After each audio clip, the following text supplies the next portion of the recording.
জুলাই গণ অভ্যুত্থানে শহীদদের স্মরণে বৈষম্যবিরোধী ছাত্র আন্দোলনের কেন্দ্রীয় কমিটির পক্ষ থেকে রায়ের বাজার বুদ্ধিজীবী কবরস্থানে কবর জিয়ারতের মাধ্যমে মাসব্যাপী কর্মসূচি শুরু করা হয়।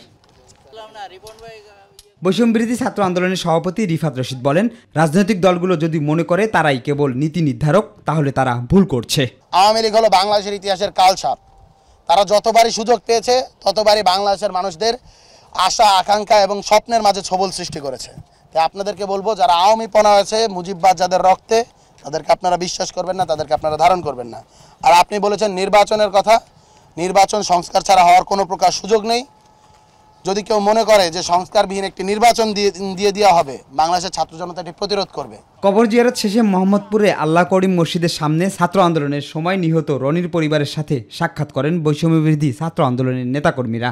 রনি যাস না, বললাম না আমি যাব, মারামারি হচ্ছে তো কি হচ্ছে, যদি আমি মরে যাই একজন আমার আল্লাহ নিবে, নালে বান্দা নিবে, শহীদ হয়ে যাব আমি আর ভাবতে পারি না আমার ছেলে সত্যি চলে যাবে, শহীদ হয়ে যাবে আমার ছেলে,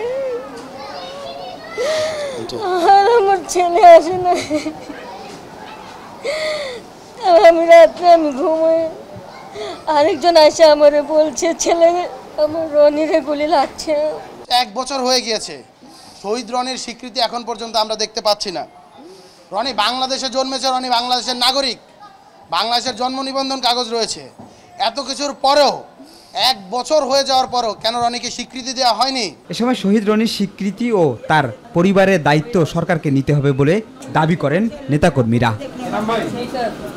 শিমুল খান, মাই টিভি, ঢাকা।